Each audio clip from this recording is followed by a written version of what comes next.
여호수아서 1장에 보면 모세가 죽고 여호수아라는 인물이 등장합니다.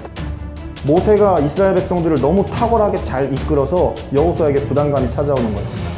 그 당시에 있었던 이스라엘 몇백만 되는 그 식솔들을 다 이끌고 가나안 땅에 들어가야 되는데 자기 너무 형편없는 사람인 거예요. 여러분, 만약 여러분이 여호수아라면 하나님에게 한 가지 구할 수 있는 기회가 주어진다면 하나님께 무엇을 구하겠어요, 여러분? 강하고 담대해라. 내가 너와 함께 하겠다. 이 약속이 여러분에게 만족감으로 찾아옵니까? 아멘 하고 만족하실 수 있겠어요? 제 개인에겐 그렇습니다. 이보다 완전한 약속이 없었습니다. 내가 세상 끝날까지 너와 함께 하겠다. 늘 저의 기도의 끝에 주님은 긴 말 필요 없이 이 약속 하나로 저를 최고의 만족을 주셨습니다. 그리스도의 십자가를 통하여서 하나님과의 동행이, 하나님과 화목함이 우리에게 허락되어졌습니다. 주님이 함께 하시면 되는 것이죠. 이것이 바로 하나님이 복음 가운데 베푸신 영광이자 능력이며 축복이었습니다. 하지만 우리의 삶의 실제 행동의 양식, 실제의 삶의 양식에 있어서는 우리는 이 영광스러운 복음을 어떻게 취급하고 있었습니까?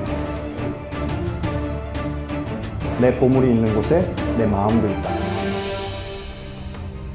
사람은 자신에게 있어서 보물 같은 것을 추구합니다. 나의 가치를 높여줄 수 있는 것, 내 자아를 실현할 수 있는데 필요한 것을 사람은 추구할 수밖에 없습니다. 돈이냐, 사랑이냐, 명예냐, 인생에 있어서 성공하는 것이냐. 내 마음속의 실제를 위해서라면 그가 하는 그 어떤 노력이나 수고도 아깝지 않게 되어지는 거죠. 내가 소중하게 여기는 대상에 먼저 관심이 쏠리고 그것을 위해 애쓰게 되어지고 주머니도 열게 되어지는 게 내가 가치가 있다고 생각하는 곳이랍니다. 그런데 왜 유독 우리가 이 진리에 대해서만큼은 이게 중요한지 얘기도 하고 왜 하나님에 대해서만큼은 그분이 살아계시다고 우리가 고백도 하는데 왜 유독 천국에 가고 싶다고 얘기는 하는데 천국에 대해서만큼은 왜 유독 하나님으로부터 찾아오는 그 거룩한 복에 대해서만큼은 왜 그렇게도 실제가 되지 않는 걸까요? 왜 부흥회나 집회나 수련회다 뭐다 하면서 받은 은혜에 대해서는 그 감격을 금방 잊어버리고 그렇게 늘 똑같은 삶을 언제까지 계속해야 하는 걸까요? 연수는 쌓여가는데 한 번도 그 복음에 대해서 실제가 되어진 적 없이 이게 무슨 일이겠어요? 주님이 물론 우리에게 그 당신의 생명을 값없이 은혜로 거저 주셨죠. 그렇다고 해서 우리에게 싸구려 취급받을 복음이 아니잖아요.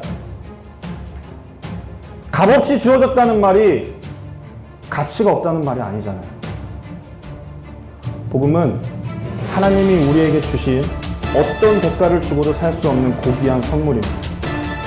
주님은 자신의 전부, 자기 자신, 존재 자체를 주시려고 이 땅에 오셨습니다. 여러분 마음의 주인이 누구인지 점검하셔야 합니다. 당신은 도대체 누구의 종입니까? 여러분은 순전한 마음을 누구에게 바치고 있습니까? 여러분이 언제 어디서든 여러분을 움직이게 만드는 것이 어떤 가치입니까? 앉으나 서나 자나 깨나 생각나는 것이 무엇입니까? 자발적으로 여러분을 행동하게 만드는 그 가치는 도대체 뭡니까? 누가 시키지 않아도 움직이게 하는 그 가치가 무엇입니까? 굳이 애쓰지 않아도 내가 관심이 가고 내 에너지가 자연스럽게 쏠리는 사랑의 대상은 누구입니까? 대체 무엇이 여러분의 인생의 주인 노릇하고 있습니까? 신앙 연수가 길어도 하나님을 인생의 주인으로 모시지 못하는 근본 이유 중에 하나는 복음을 내면에 실제로 삼아본 적이 단 한 번도 없기 때문입니다. 모든 사람의 마음속에는 진짜 주인 노릇을 하는 무언가가 있습니다. 내가 정말 사랑하는 것, 도저히 떨어질 수 없어서 집착할 수밖에 없는 것이 바로 내면의 실제라는 것입니다. 그리고 그 실제가 바로 그 사람의 주인입니다. 두 주인은 섬길 수 없어요. 여러분에게 있어서 예수님은 어떤 의미입니까? 예수님이 지신 십자가는 또 어떤 의미입니까? 그리고 여러분의 인생에 있어서 복음은 어떤 의미이고, 실제로 내 인생을 좌지우지하는 주인이 대체 누구인가? 하나님 앞에서 회색지대란 절대 존재하지 않습니다. 양다리를 걸칠 수도 없습니다. 내면의 실제를 정확하게 짚어보고 처리해야만 나 자신이 아니라 나를 위해 죽었다가 부활하신 분을 위해 살 수 있다는 것입니다. 내면의 주인을 결정하시는 것.